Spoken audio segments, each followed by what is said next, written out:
lost it.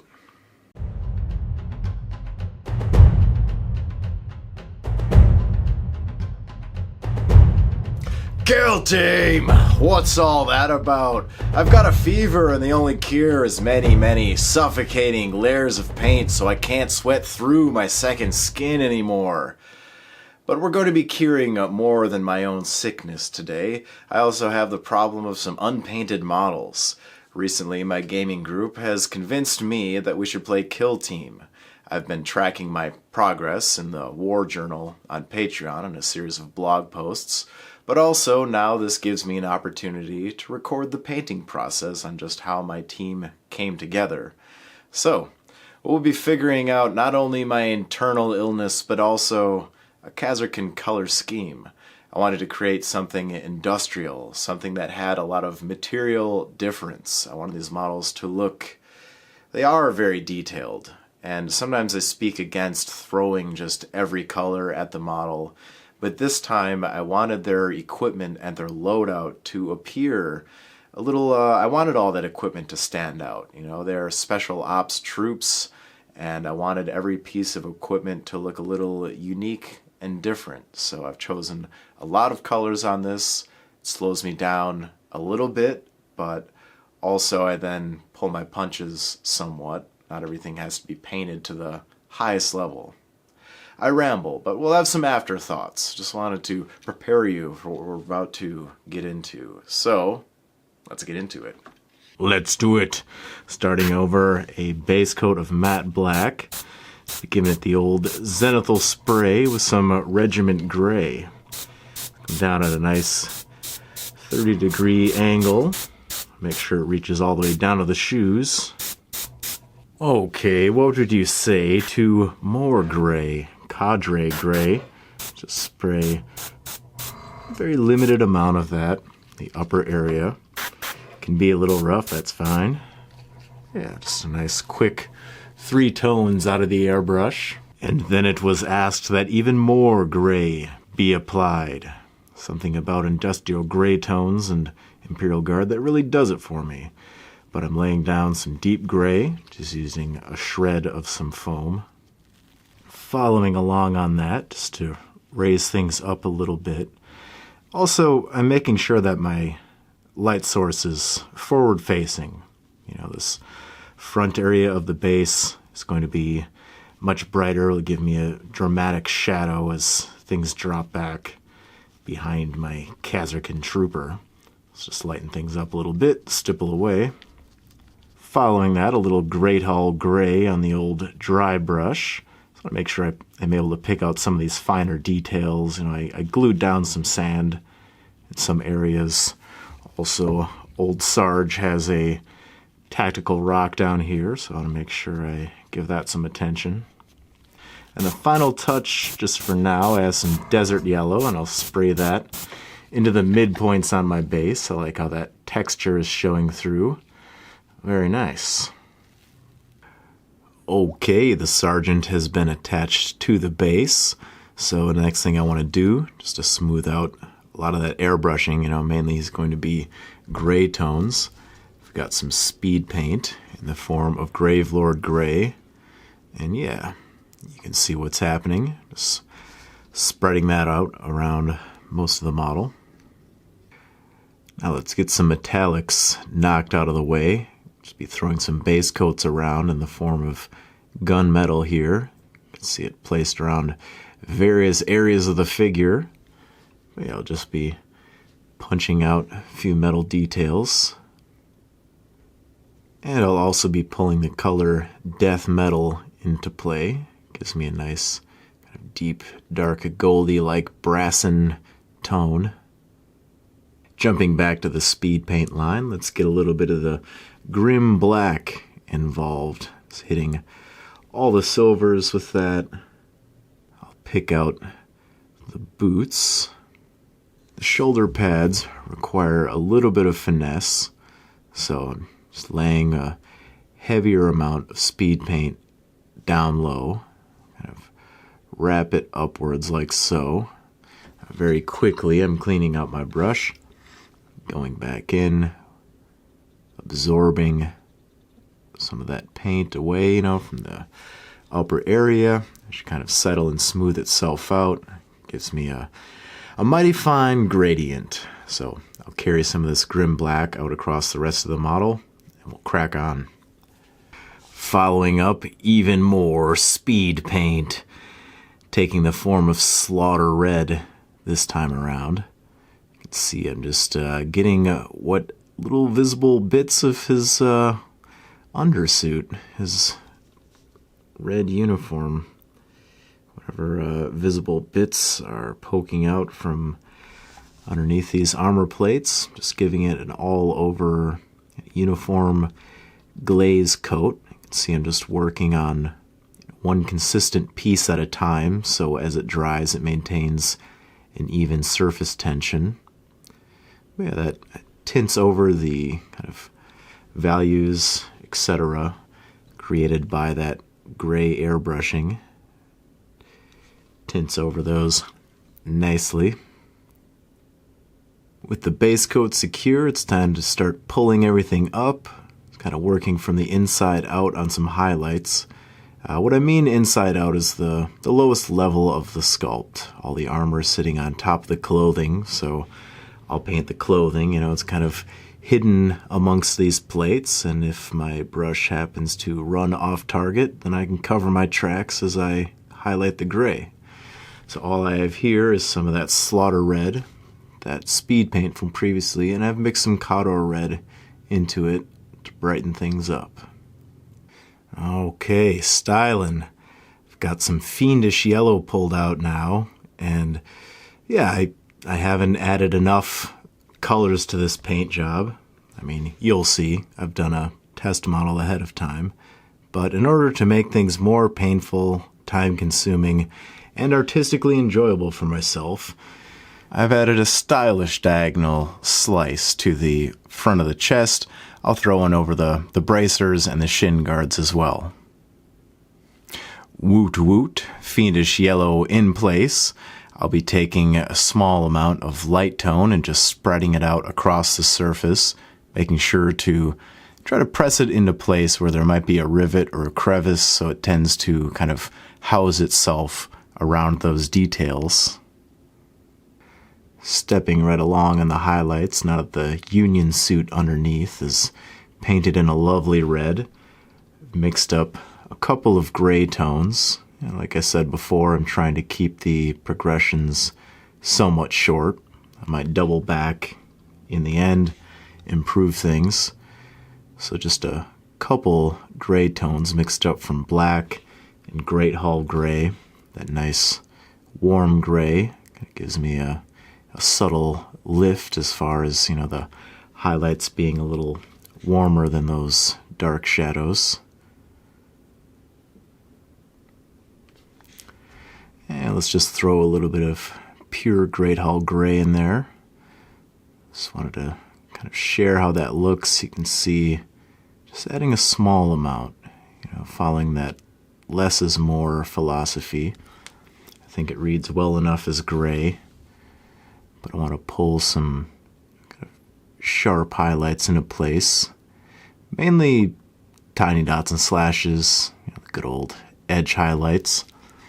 But here and there I may find room for a little bit of blending. Yeah, just gonna knock all these grays up a couple of steps. And we'll keep moving on. And also I have Daemonic yellow in my possession. Really enjoy this bright yellow.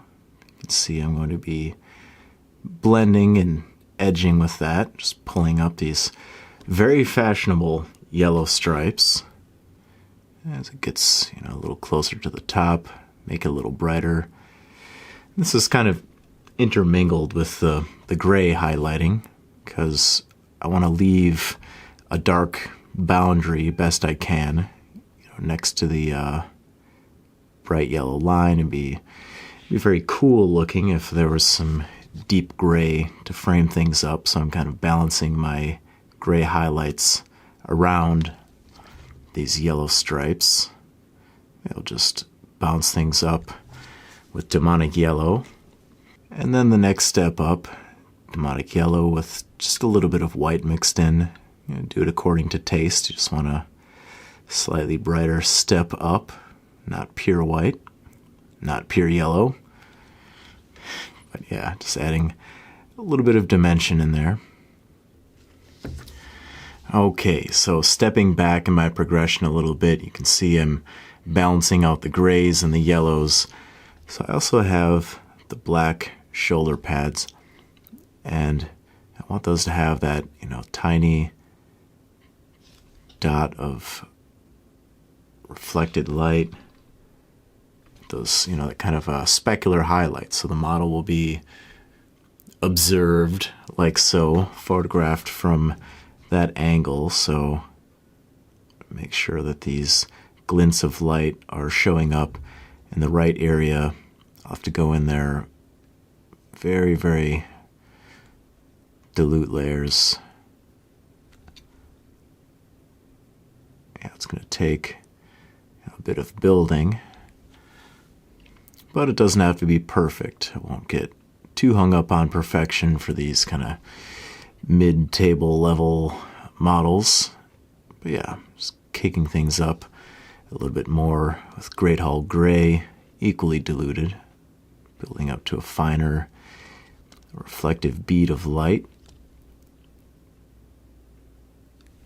Very nice. And yeah, I can finally just throw a little dot in there, right in the middle.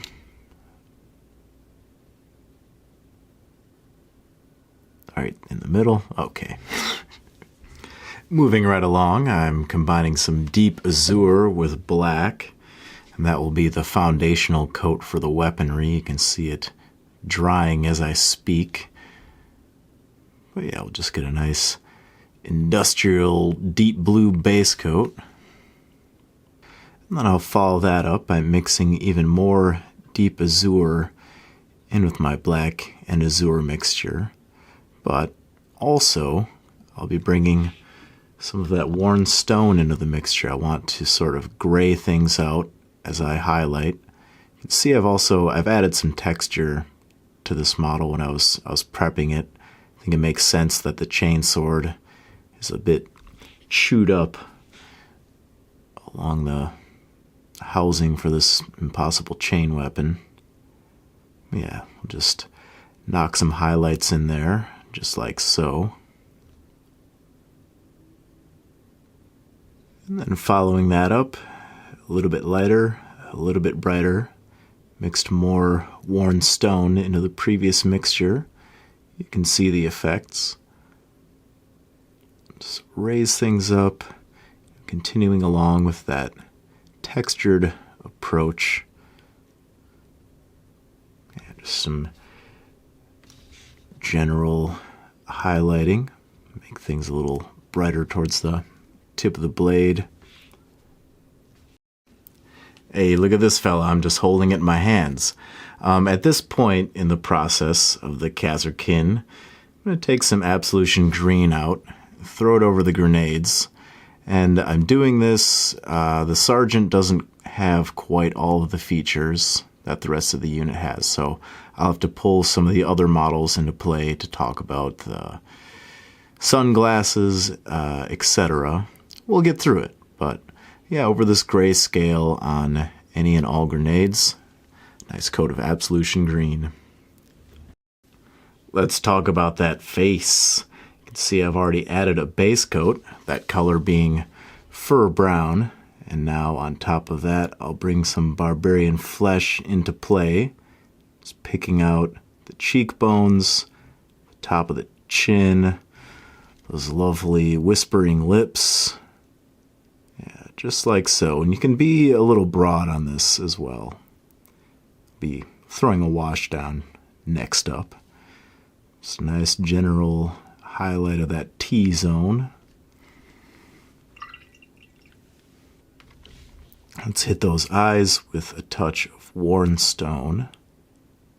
Quickly try to dot these eyes. Yeah, I'm glad that I gave some of these models masks.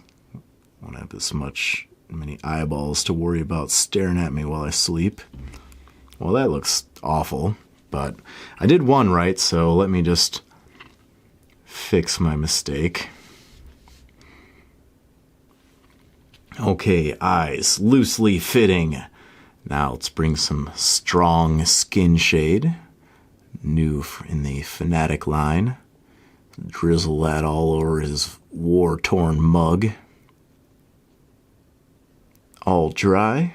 Go back in with some Barren Dune next.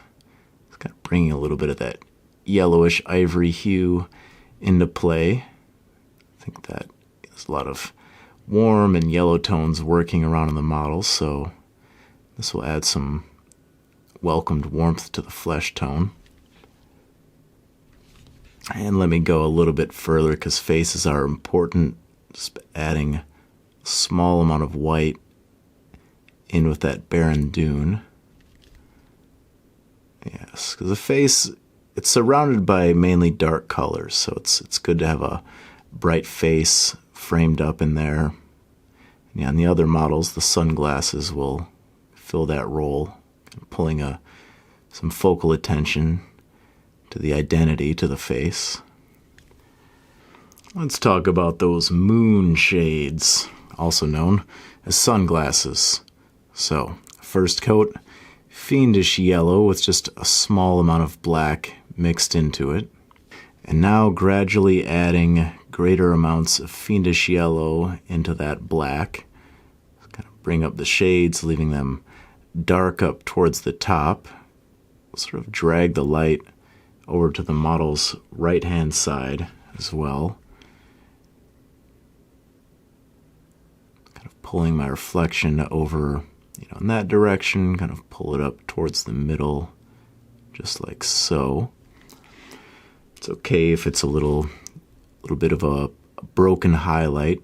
I think that adds to the sort of glistening nature of these lenses. And now we'll go for a pure Fiendish yellow. Just a nice crescent-shaped, low light, not much of a highlight. Same on the other side.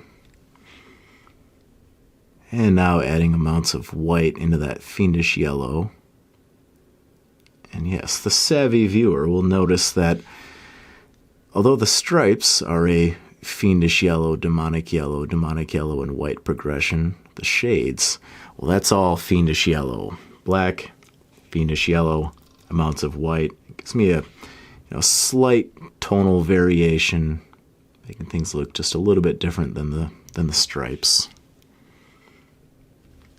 And of course, for maximum glistening shine, a little touch of the whiteness. Just a couple of dots over here. Just kind of running them along the lower rim. I like it. Okay, back to the main course. The Sarge. I love these new fluorescent paints from the Fanatic range. A lot of fun effects to be playing around with. But yeah, this gives me a chance to feature these fluorescent paints. So you can see the plasma coils just painted a nice bright white. I'm using their fluorescent orange, which is named Radiation Glow. Let's lay that on, kind of medium thick. And while that's drying, I'm looking at these other areas. I thought about painting these lenses, like your typical kind of gemstone approach, but also fluorescent colors are available. So let's use Data System Glow. Use this green glow to kind of emulate some sort of night vision. I don't know, he's got like a head cam and a body cam, I guess. We'll make those appear that they are turned on. So some green illumination, some orange illumination. Awesome. Time to cap off those metals. I'll be using shining silver uniformly across the brass-like areas, across the silver areas.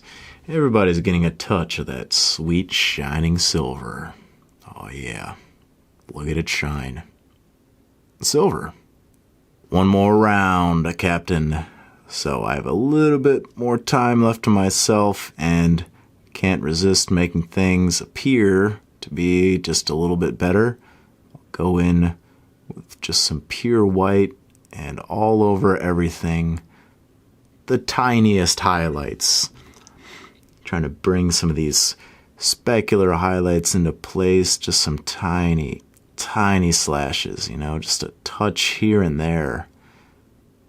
Oh yeah, just a little more kind of jump in the progression. You know, I try to keep everything limited to about 3 steps.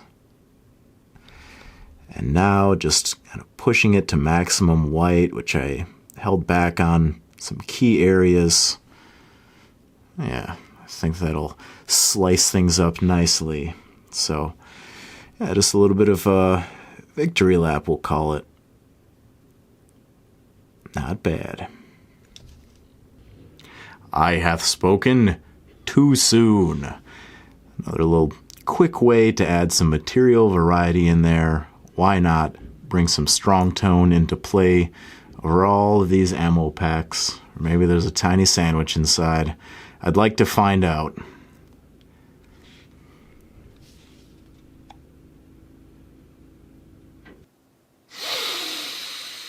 Burning flesh under plasma fire. God, I love it hot. That fluorescent paint, it's fucking awesome. Thank you, Army Painter. Also, those rusty effects, I'll be talking about those in a later video. I found this one running a little long, so I'm going to create another video on some of the effects. There are some very individual troopers in there, right? You got Bomb Blast Vest, Camel Cloak Guy, you know, other friends too. Thank you for watching this video.